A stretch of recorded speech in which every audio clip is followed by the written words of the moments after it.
Hello guys, so welcome back sa aking channel. So ngayon tuturuan ko kayo kung paano mag-install ng Vue.js at saka Quasar na framework. So ano nga ba talaga ang Vue.js? Okay, ang Vue.js guys is isa siyang libraries ng JavaScript.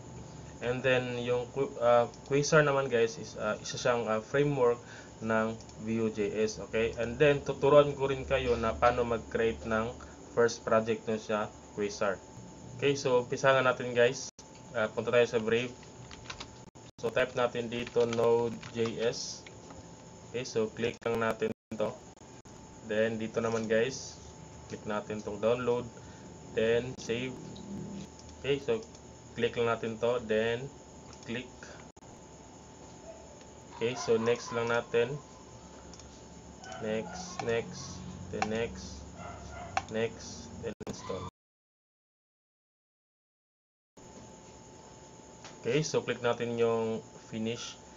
Then next naman is punta tayo sa ating command prompt. Type natin dito cmd. Then dito guys is mag-install tayo dito ng Vue. So paano siya mag-install? npm install -g at vue/cli. Then enter. Okay, so wait lang natin guys. Okay, so tapos na tayo mag-install ng Vue. So close lang natin to. Then balikan natin yung ating command prompt cmd. Then i-make sure natin kung talaga bang na-install yung ating Vue. So type lang natin dito Vue --version. Then enter. Okay, so successfully install na yung ating Vue kapag lumabas ito guys. So at Vue CLI, so 5.0.8. Okay, so close lang natin to. So next naman is mag-install na tayo ng Quasar na framework sa ating Vue. So punta tayo dito. Type natin dito Quasar framework. Then click lang natin to guys. Then click natin yung getting started. Quick start.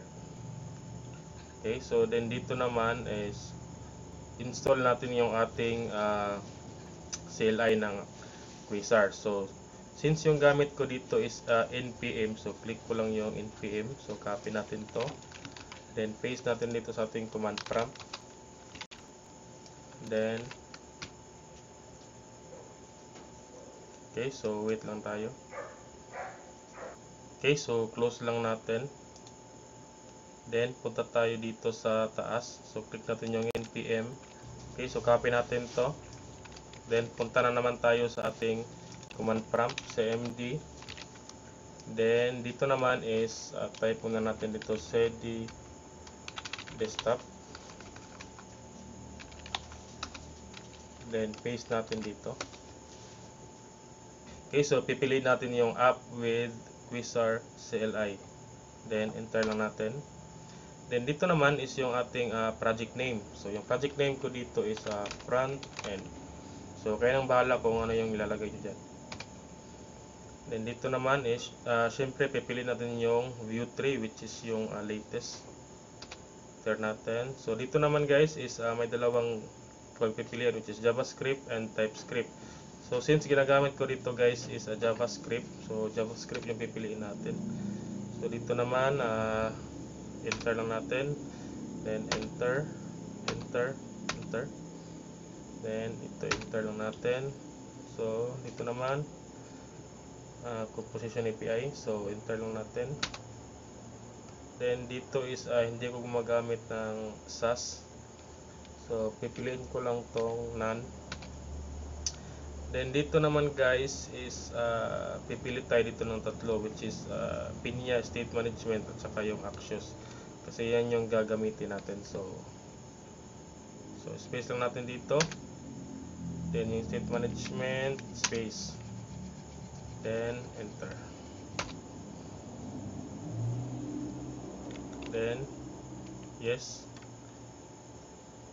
And then yes. Okay, so wait lang natin. Okay, so nakagawa na tayo ng first project natin sa Quasar. So close lang natin to. Okay, so puntahan natin yung ating first project. Okay, ito yung ginawa natin front end. So drag lang natin dito sa Visual Studio Code. So yung editor ko pala dito guys is Visual Studio Code. So okay, so run lang natin. Okay, so type natin dito para ma-run yung ating project is Quasar Dev. Okay, so if naka-encounter ka nito guys during sa yung first run sa yung Quasar Dev, so if ma-encounter mo to na error, so copy mo lang to, then paste mo sa yung new terminal. So paste mo dito guys, then enter mo. So after mo ma-enter nyan, so pwede ka na makapag run. So yan lang yung ilalagay mo para makapag-run ka ng Quasar Dev.